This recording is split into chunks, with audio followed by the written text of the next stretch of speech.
करण भूषण सिंह को कोई चुनौती नहीं है। 5 साल इधर या लगातार जो हमने संबंध बना करके रखे हैं, मेहनत करके रखा है, तो उसका फायदा उनको भरपूर मिलने वाला है। 4 तारीख को जब रिजल्ट आउट होगा तो आपको खुद पता लगेगा कि यहाँ चुनाव एक तरफा है। करण भूषण सिंह को हमारे बेटे हैं, तो हमारे किए गए अच्छे या बुरे दोनों का उनको फायदा या नुकसान ये मिलता है, पुत्र को मिलता है। करण भूषण सिंह को पर्याप्त शिक्षा दी जा चुकी है और वो बहुत परिपक्व हैं और एक बहुत आकर्षण है उनके अंदर आदमी को खींचने का, ये गॉड गिफ्टेड है। और भारतीय जनता पार्टी ने प्रत्याशी बनाया जिसको लेकर के हम लोग प्रसन्न हैं। अब देवी पाटन मंडल की राजनीति युवा पीढ़ी, नई पीढ़ी के हाथ में जा रही है। 6 बार मैं सांसद हुआ, 1 बार पत्नी सांसद हुई। 32-33 साल का सफर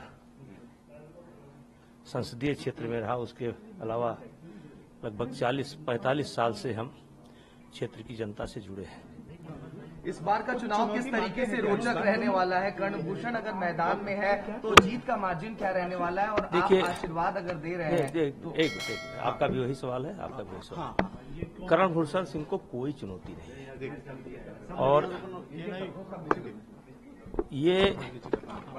ये जो माहौल बनता है ये एक दिन में नहीं बनता है। और जो हमने 5 साल इधर या लगातार जो हमने संबंध बना करके रखे हैं, मेहनत करके रखा है, तो उसका फायदा उनको भरपूर मिलने वाला है। और 2,87,000 से पिछला चुनाव के अंतर से हम जीते थे। इस बार हमारा मानना है कि बहुत बड़ी मार्जिन, आप इसको अब कहाँ तक जाएगी कुछ कहा नहीं जा सकता, लेकिन एक बड़ी मार्जिन, डबल भी हो सकता है। अच्छा, हाँ। दूसरी बात सर, किसी भी तरीके की चुनौती मानते हैं इस बार, हालांकि आप चुनाव नहीं लड़ रहे हैं, किसी भी तरीके की चुनौती मानते हैं, और ये जो चुनाव है आपके चेहरे पे आप मानते हैं कि इस लोकसभा सीट पर? देखिए, किसी प्रकार की कोई भी चुनौती नहीं है। ये 4 तारीख को जब रिजल्ट आउट होगा तो आपको खुद पता लगेगा कि यहाँ चुनाव एक तरफा है। और हम कह सकते हैं कि 75% में हम हैं, 25% में सब हैं।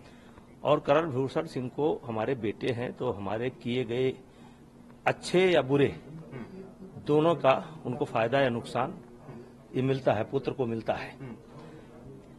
लेकिन ये चुनाव हमारा चेहरा तो है ही, लेकिन करण भूषण सिंह में स्वयं बहुत आकर्षण है। आप मिलेंगे, अभी बातचीत करेंगे, आप देखेंगे कि इतना गंभीर बच्चा, और शायद आपको देखने में पॉलिटिकल परिवार में मिले हैं, मिलेंगे लेकिन बहुत कम मिलेंगे।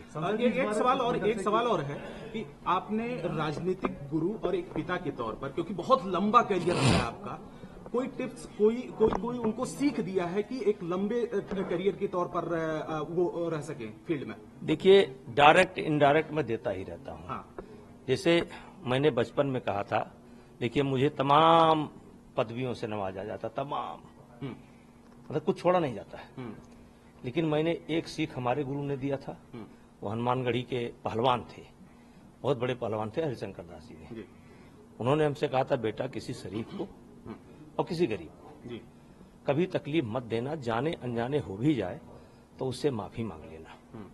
और दूसरा, प्रण करना कि कभी किसी गरीब और शरीफ से आपका कोई झगड़ा ना हो। और ये संस्कार हमने बच्चों में डाला है, और हमारे बच्चों में कोई ईगो नहीं है। सबसे बड़ी बात होती है, पॉलिटिकल परिवार के बच्चों में ईगो आ जाता है कि मैं सांसद का बेटा हूं, मैं तो लैंड क्रूजर से चलता हूं, ये ईगो नहीं है। और आज भी हम लोग गाय भैंस से सबसे जुड़े हैं, खेती किसानी से जुड़े हैं, इसीलिए मैं गांव में रहता हूं। नमस्कार, मैं हूं मानक गुप्ता। अगर आपको हमारा ये वीडियो पसंद आया हो तो इसे लाइक और शेयर जरूर करें, और हां, हमें सब्सक्राइब और फॉलो करना ना भूलें ताकि आप देश और दुनिया की कोई खबर मिस ना करें। तो जुड़े रहिए हमारे साथ और देखते रहिए News 24।